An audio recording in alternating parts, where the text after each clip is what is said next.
Good morning. I think we're live. Yeah, we're live. Hey, good morning. This is Meg Riley with The VUU. You've tuned in for an hour, and today we'll be talking about interim ministry. I'm excited that we have a couple of special guests, Eric Posa and Alex Holt, and we'll get to them in a minute. But Aisha, I don't mean to put you on the spot, but as the non-minister in the group, I think you probably have a unique point of view about this, and you've worked with a number of ministers. So calling out none of them, I'm just curious what you've seen in general for trends. Well, so I've been a religious educator for 10 years, and my background is social work, so I have an MSW. So I have found, actually, the most successful, in my view, ministers have the attitude Joanna just stated, the ones that say, hey, let's be the conduit for more people seeing themselves as empowered to being, ministers of our faith. And yes, you do need, the lead person to coordinate that. I think the part that's been a challenge for me is when, in the effort to call out or name that, ministers do need to make a living and do need to set themselves apart, other staff have been hurt as a result. So it's the mentality of scarcity. So since I'm the lead minister and I need to be paid X, everybody else has to make a lot less. Or I'm glad we're talking about interim ministry, because DREs, like in some places, will quake in their boots depending on who the interim minister is, because there's the perception, whether or not it's real, that as soon as a certain interim comes in, some religious educators know, you're gone. Like, you might as well start looking for a job now. So it depends on how the attitude of what ministry is for that person. And I'm so appreciative, Joanna, for how you, and Meg, you are also a model for collaboration and shared ministry. And when that happens, it seeps into the congregation. Because when there's this insecure, scared ministers, how you do anything is how you do everything. And so the more open and loving we are, and the more you're going to be seen as valuable, because we need rocks in our congregation. We need the center. We need that. So I hope that answers your question. Well, the whole our tradition of the preaching elder and the teaching elder, and let's lift up both. We need both. Yeah. The question isn't whether we need both. The question is whether our congregants, whether the parish system will support both at a level that that works. I mean, if basically we're big co-ops, right? Congregations, a couple hundred members who pool their money together to have share a minister, and how many families in today's economic climate do you need to support a full-time minister and a full-time DRE and a musician and all the way down the line, and all of that, and all the other staff, all of whom should get paid well, health insurance, retirement, I mean, I understand the justice argument. I just think that it makes ministers nervous, and as Aisha says, scared, insecure ministers are not going to be effective. And perhaps will not be as creative. Will not be as creative. If they're first, go ahead. Yeah, I think there's a real need for our churches to kind of, in a way, go backwards and be more like community centers, the way they were long ago, where it wasn't about, just everyone coming to, or it wasn't about a specific kind of people all gathering together in a church. It was, okay, the church is the sending place, Yeah. and what all can you do with your church that isn't specifically Sunday or, programs in the evening, but is, what genuinely makes it a community center. Eric, you trying to get in here and say something? Well, I was thinking about what Aisha was just saying, and my experience, which thankfully has never in my personal experience included having to do this, but I am aware of situations where there is someone on staff, it might be the religious educator, it might be the church musician, administrator, some other position, who is either not performing the job really effectively at all, or they're dysfunctional in the system in some way. That person might end up being a center of gossip in the congregation, and they could be, again, thankfully, I've never been in this situation, but I know there have been occasions when some of my colleagues have had to fire someone on staff who has been ineffective. But the point when that happens, and I can't speak, of course, for every interim minister, but the idea, as I understand it, and certainly as I've tried to practice it, is what we're doing in this particular kind of ministry, in interim ministry, is whatever we can to help make ministry, not just the minister, but ministry effective and successful as the church is going into the relationship with its next called minister. And well, that's a nice segue there, Eric. Well, Aisha started it, and you just picked it up and ran with it. Excellent. So, say more about what you see the fundamental role of interim ministry to be. I think you just said it, but just... Well, thank you. And Alex, please feel free to offer a different viewpoint. But for me, it really has been helping prepare a church for as successful an engagement with its next settled minister as possible. The evolution of interim ministry, as I understand it, came out of a time when it was much more common for a church to go straight from one minister who was called, settled, and often had been there for decades, not always, but often, to the very next settled called minister with no break in between. And when a church has been served by someone, especially for 30-plus years, it's natural for any community that's been led by the same person. There are some wonderful exceptions, but it's often the case that a church will fall into a certain set of habits, some of which may be very good and some of which may not be very good, or serve them really well earlier on, but times have changed and not so much anymore. But what would sometimes happen to the incoming person is there'd be a set of expectations about the minister being just like the last, well, back then, sadly, it was mostly the last guy. It was almost all men still at that point. And it wouldn't always work. And a lot of congregations and too many new ministers coming in weren't navigating that well. And so short ministries were much more common. We sometimes called them unintentional interims. And as someone's pointed out, you can also have a church that goes to the opposite extreme. You can have a church that says, oh gosh, whatever we do, let's make sure we get somebody who's not at all like the last person. And so bringing in someone that everyone knows is temporary, that everyone knows this person's only going to be here for, more commonly now, 2 years at most,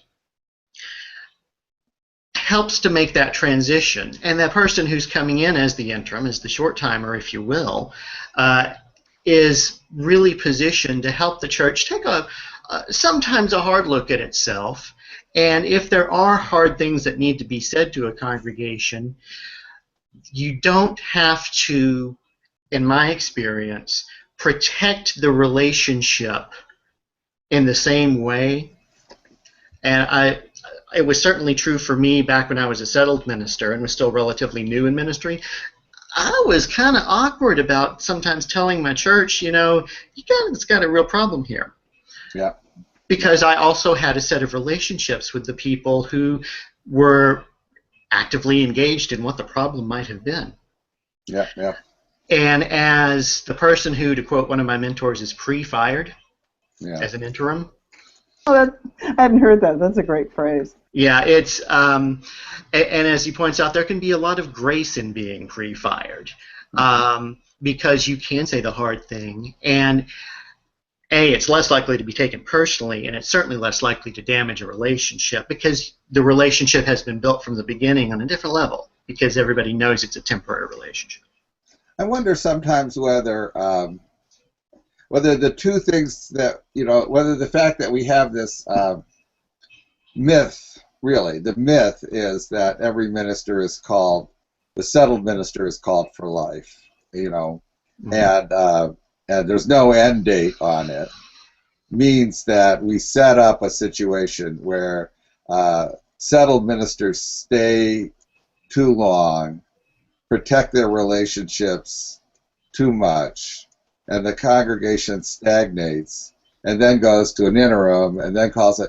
Here's, you talk about what I wrote in the last blog as being controversial. Here's my next one.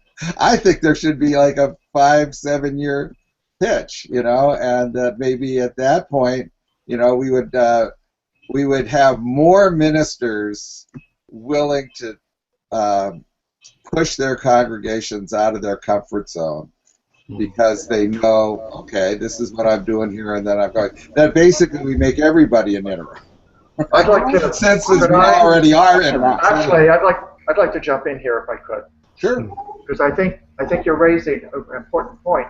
If I remember correctly, I believe that the average length of a ministry in most Protestant denominations, UUA and so on, is about 6 years now. Yeah. That's what I've read. And the reasoning around that, at least what I've heard, is that the expectations of the minister and of the congregation go out of whack after a number of years. And the expectations become unrealistic. And I'd heard from a person in the UUA 7 years ago the same idea about having something like a trial marriage, where the minister is there for, say, 4 to 5 years, and then there's a reassessment, and it's a little bit like the developmental ministry model that's been going on now, a 3 to 5 year contract, and then with the opportunity to call at the end. And that might be something similar that the UUA may be going towards. Well, this is kind of going back to what Aisha said about the other staff and Tom's blog. And so this is blog I won't write, because I actually don't write blogs about church stuff the way Tom does. But I wonder if ministers aren't set up to make churches work for ministers. And see the DRE nod? And so, because I've been a DRE. And I wonder if that's part of what Tom's talking about, is that what we know how to do is create institutions in ways that revolve around a certain kind of minister. And I wonder if a different kind of interim person went in and looked at some systems, if they might not say, a community organizer would be a better fit for this congregation, or a really great educator would be a better fit. If we were looking beyond the model that we have of what a church looks like, I just wonder if more radical ideas might not come out of interim years. Because, like Aisha, I get the calls a lot at CLF from staff who have lost their congregation when interims come. In fact, I called Keith at one point and said, "Is this your policy? Because I want to tell you the human cost of it." And he said, "No," just like Eric did. "No, it's not the policy. It just sometimes needs to happen." And I believe that. I absolutely believe that. And I wonder if, ministers always are the best person, because what Tom said, we have our own biases about what an institution needs to look like to be an institution. I mean, honestly, I wonder about CLF sometimes. Is having me as a senior minister really the best use of money?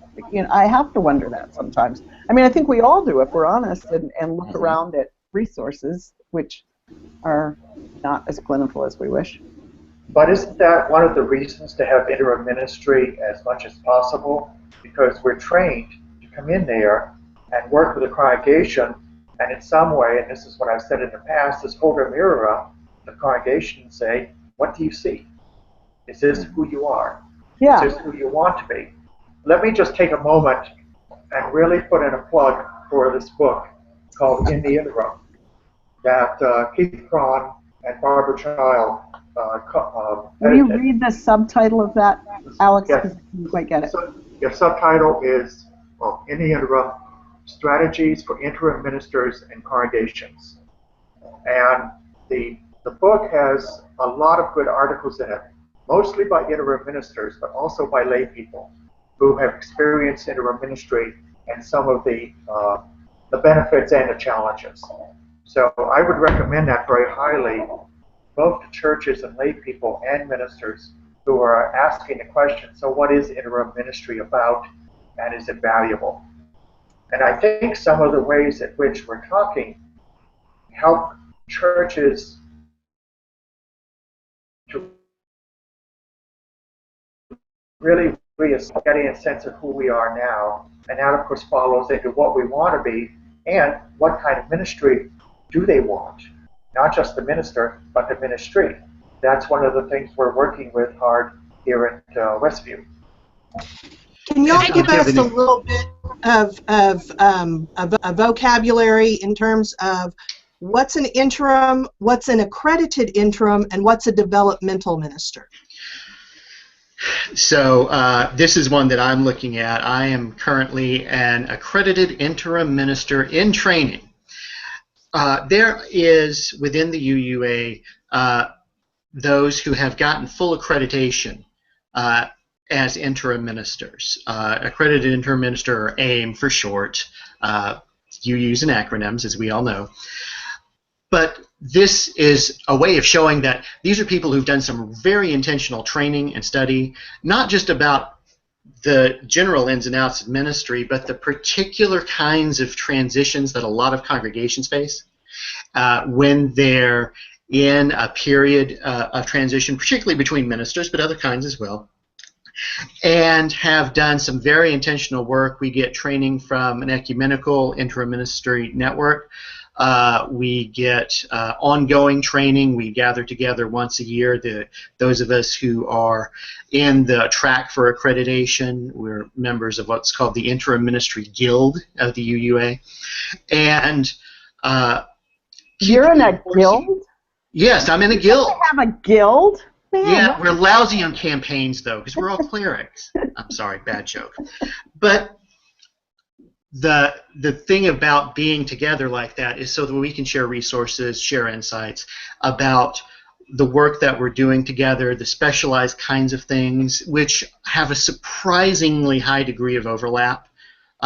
Each congregation is different, and much of the work that happens during a time of ministry transition is very similar across congregations. So being able to handle both the similarities. Would you name some of what those are that are very similar? What are they? Well, there are a few sort of focus areas. We used to talk in terms of developmental tasks. Now we think of it as focus areas for times of interim ministry. And this is true of across denominations, Reform rabbis who are interims, Protestants of various stripes. But one of them is looking at the history of the church, really its legacy. What is it about the history of this church that has impacted where it's come to in the present? And how can we claim that in authentic ways and deal with whatever bad stuff might be part of that? Another aspect is clarifying the mission.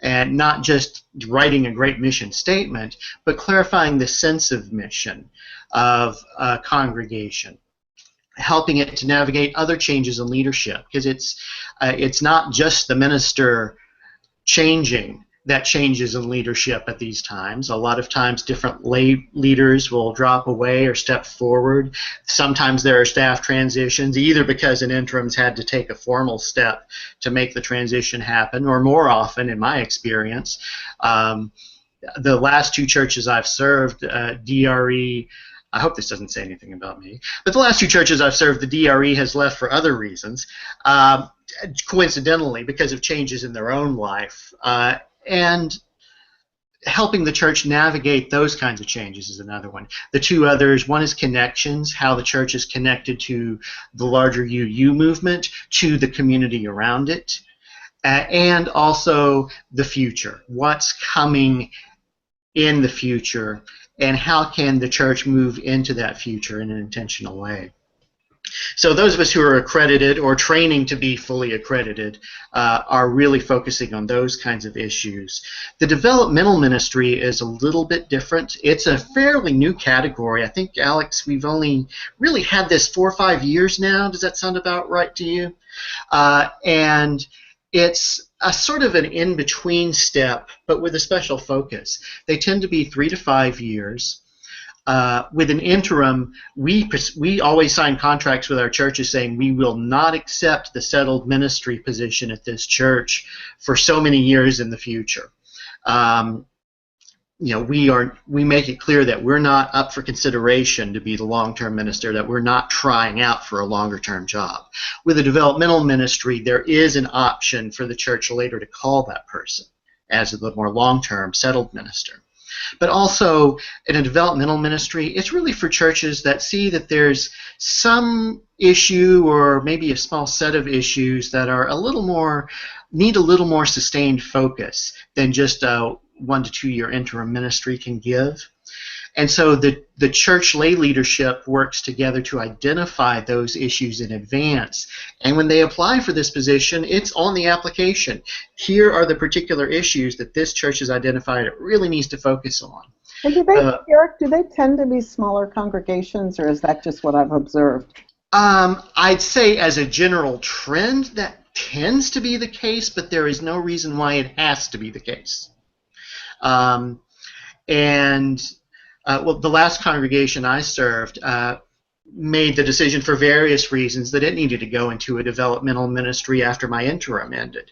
So I helped work with some of the lay leaders to go through a process for them to identify what's next, and then they entered into a relationship with a developmental ministry, and it's been really successful for them. So I want to just jump in and say that I have had colleagues have phenomenal experiences with interim ministers, so I do not want to paint the picture at all. I mean, and I know, when it works well, it's phenomenal. Mm-hmm. And also, yes, there absolutely are times where there are issues where staff need to be let go, and of course those are hard conversations. What I've observed, and I think what's behind a lot of the calls that I've gotten in Laredo and Meg has gotten in CLF is the process. And it feels like there can be a way to do this where, yes, there's going to be pain, but it doesn't quite have. And I think there's been steps to remedy that. How endings have to happen. But I have another question. So the interim process, I almost wish there was a mechanism that an interim can come in to assess a congregation already in action type of thing, because there is no way a congregation, not in a non-messy way, can say to a settled minister who's been there 30 plus years, you know what, there's just no way, without it being messy, without I've not seen it happen where it doesn't split the congregation unless the minister just decides to retire. So is the UUA doing anything to address, or are you all talking about how to address that? It's a really good question. It's a really painful situation, and I've come after a minister who at least some people in the congregation thought had stayed too long, and not everybody agreed with that. And you're right, it was messy, it was painful. And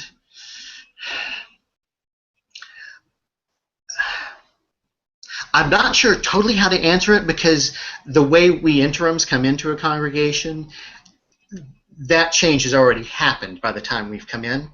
So you're absolutely right that there's not always a good process. I think there have been some instances where district or now regional staff have had conversations with colleagues, but I hope this doesn't sound flippant, because I mean the opposite, but one of the downsides of congregational polity is there's not an easy way to put a mechanism in place to make some kind of transition like that happen. Yeah, and I'd like to jump in here if I can. I think we're also caught in an interesting contemporary dilemma where we want the church to be a ministry. You know, that's what it's there for. But it's also a business. And we're caught a little bit between how do we treat it as a business model and how do we treat it as a ministry model.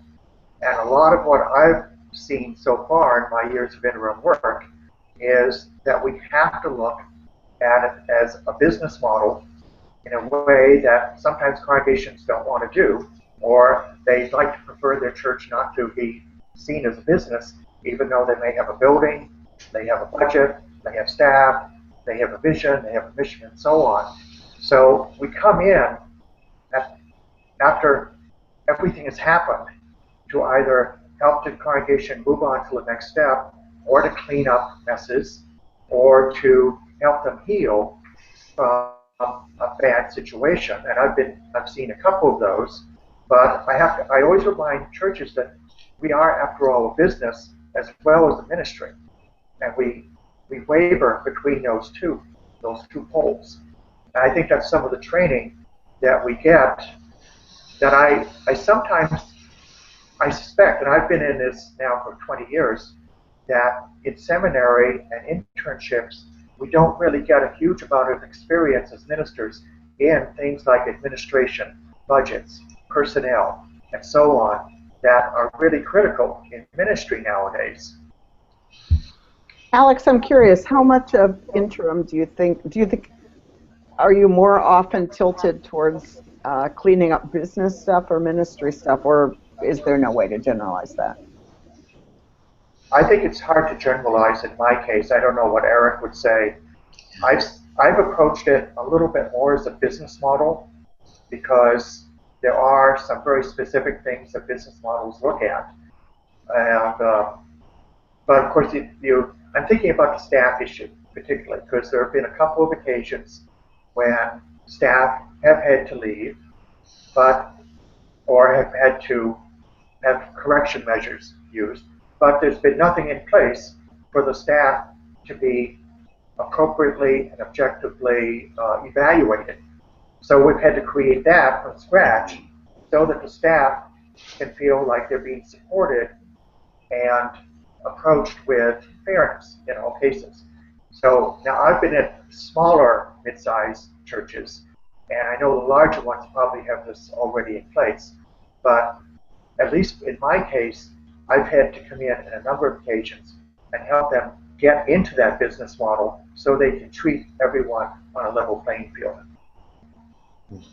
And I found it varies depending on the church. Some are really good at the business side, have given great intention and focus to the formal processes, and they just don't know how to do ministry. And that's really needs to be the focus. Other cases, you've got people who are fired up to do ministry, but their finances are a mess, and they've got no personnel policies, or so it really is individual to the congregation. And that partly ties into one of the concerns I sometimes hear about interim ministry, that is, I think a myth now, might have been true in the past, but there's this stereotype out there that interim ministers are basically the people who come in and infuriate the congregation so much that they're relieved to get their settled minister. Well, there are some interim ministers who have really explicitly used that model. I think there have been, and there might still be a couple left, but that model is fading. And it is much, much more common now for an interim minister to look for ways to partner with the congregation to help it achieve the changes that it needs to in the most successful way possible. So I'm curious about, go ahead, Joanna. I'm aware of a couple of churches who already know that, in August they'll be getting either an interim or a developmental minister. What are things that they should or should not do in this kind of interim period, this pre-interim period? Well, I always appreciate it when there's a computer in the office, but small detail. That's not always the case. I sometimes do see churches rush to make changes. There was one congregation where My name was announced to them in May that I'd be coming in August, and about 15 minutes after they received my name in May, they were calling me to ask about the worship times for fall. To which I basically had to say, well, for now, let's stick with what you've done last fall, and then let's take an intentional look at this when we're together, and we can make a decision that's not just arbitrary, but that we've thought about. Those kinds of challenges and that rush to fix things quickly is certainly understandable, but it sometimes means people rush into bad decisions. Honestly, what I hear even more often is sort of the opposite: is, oh, let's not change this until the new settled minister arrives. To which my response, in a lot of cases, is, we know this is an issue that needs attention, whatever it may be, something about worship or staffing or programming, etc. We know this needs attention. Let's put something in place now. Of course, the new minister coming in may have a very different insight, but let's at least get something in place that's workable, not necessarily making a huge change to the congregation, but also not letting something that we know is an ongoing problem just fester. Yeah, when I was at the UUA, the popular wisdom for the social justice work was, don't start anything with the interim, wait for the settled minister. And it was Paula Colt-Jones who said, wait a minute, the interim person is the perfect person to start anti-racism work, and we switched the model and it really worked much better. And one thing that I tell congregations is, when I first get there, or actually first interviewed, is the 2 years of interim, let's say it's 2 years, is a time to experiment. It doesn't mean that we have to do this and keep it that way when a new minister arrives, but it's a wonderful time to experiment with changes, for example, with worship or with approaches to social justice, social action. And if things work, wonderful. If things don't work, okay, we tried that, especially with worship. And the other thing that I like to work with congregations on is really looking and helping them explore their congregation as a system and look at it from a systems perspective, because I think people, because most of us highly educated understand the systems model, like, oh, that's why. And we're changing this not because it's a horrible ritual you should have given up 100 years ago, but it's a ritual that we might need to change because of your vision or your mission and so on. Now, one thing I've heard is you shouldn't be that good of a preacher if you're an interim minister, because that sets up the next person. Is that just informal, or do people really say that? Well, I've heard that stereotype, but go ahead, Alex. No, I was going to say that, if you set a low enough standard, the next minister will be great, no matter what. But equally, it could be said that the interim minister, like me, for example, oh, you're not nearly as good as minister before. And I've heard this a couple of times in the past. And I'll say, oh, what's wonderful, because A, you can tell me what you're missing, and B, we're setting a standard for the next minister because, again, we're experimenting. Absolutely. And the balance to that, of course, is, if you're so bad that you're boring the entire congregation and they're all walking out the door, you're not getting anywhere either. But Alex is absolutely right that our focus is less on being rock stars and more on helping the congregation think about what does it need and want. And sometimes that's going to mean doing something really kind of odd for that particular congregation on worship, either on one Sunday or for 2 years. And that can be really helpful and healthy if it helps the congregation think about not just, oh, this is different, I don't like it, or some other stereotype, but think about why doesn't this work for me? What would work better? And having some intentional conversations about that. I have a So question here's an about. example. Okay, could I just give a quick example? I'm sorry. The last couple of congregations, I've encouraged them to go paperless on Sundays. to just project and not use paper so much, because a lot of us are very environmentally sustainable, and a lot of paper would be wasted, and it's financially not a good thing either. So we experimented with projecting the order of service with some exceptions. And we said, okay, we'll try this for 1 month, and then we'll reassess it with the worship team and so on. And a year later, they were still doing it. And we kept fine-tuning it as we went along. And if it had failed totally, we said, okay, well, we tried it. But for right now, it was an experiment to see if we could make worship more contemporary and useful, but not trying to copy the megachurches. So I wanted to ask about the governance structure. Is there training in the interims that you come in and say, whatever you're doing, you have to switch to policy governance, the Carver model, or some hybrid? And the other question I have about governance coming in is, do you all as interims help the board set up a review process for the minister? Because one of the things that I've noticed out there in the UU universe is I'm not clear where there's, I understand the difference between being a called minister and a staff member. The staff member, hopefully there's a review process, but it feels like I kind of ask myself, well, where's the accountability for the minister? So the governance side first.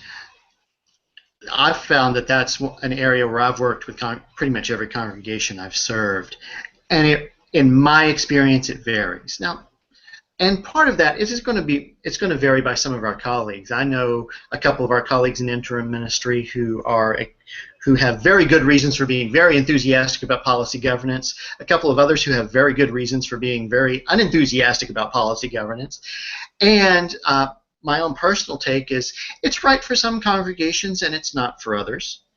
And what model one moves to, in my mind, is important but secondary.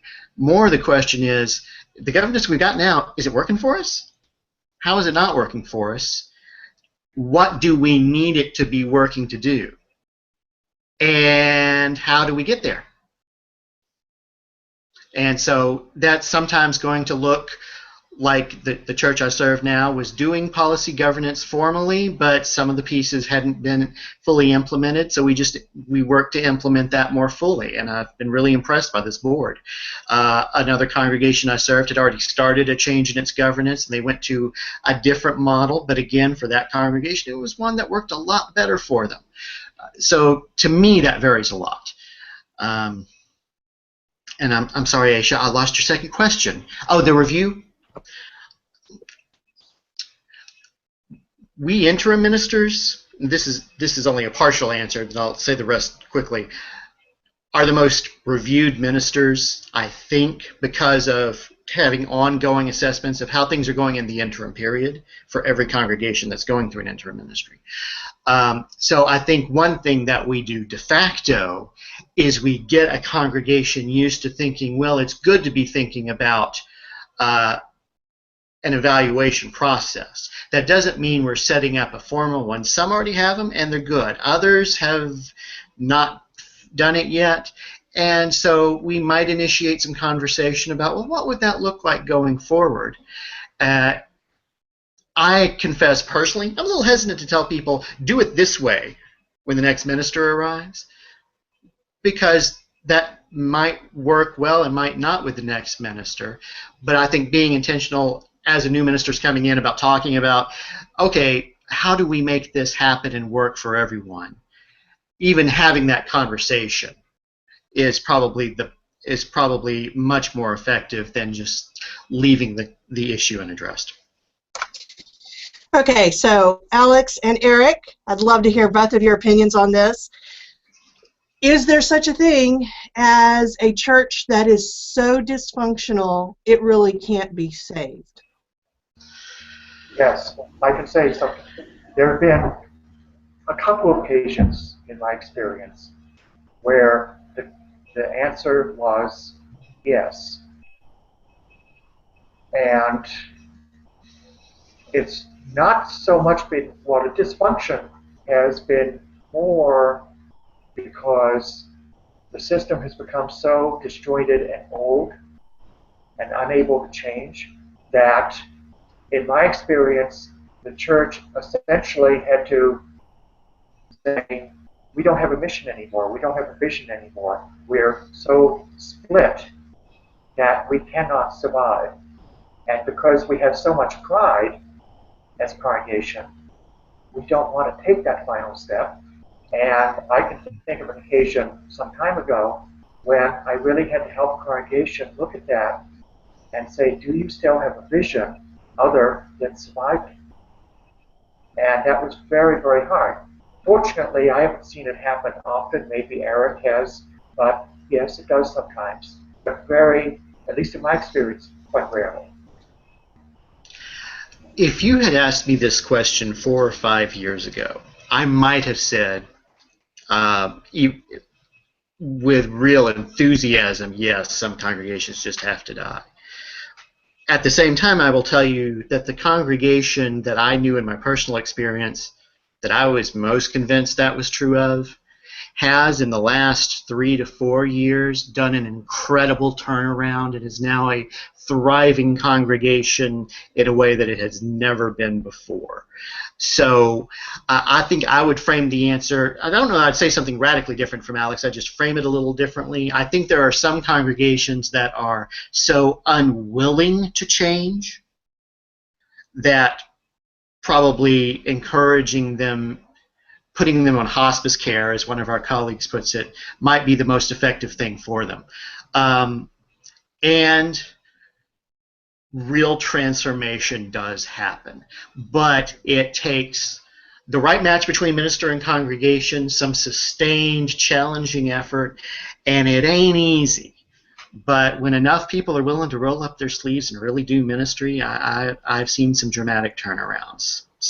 Well, speaking of dramatic turnarounds, whoops, sorry, Tom, go ahead. You've been quiet. Well, it seems that the question is also not just the paralysis of the system, but the economic viability of it. You reach a point where you reach a point where there can't be an interim, even a halftime, or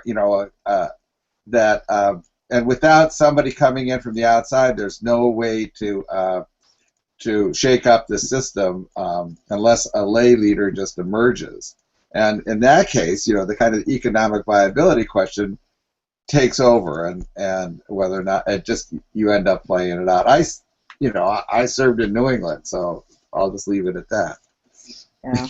I want to end with a very different question. I would really like to hear Eric and Alex both say, how do you do spiritual grounding in a world where change is so perpetual in terms of where you live, your habits, your own selves?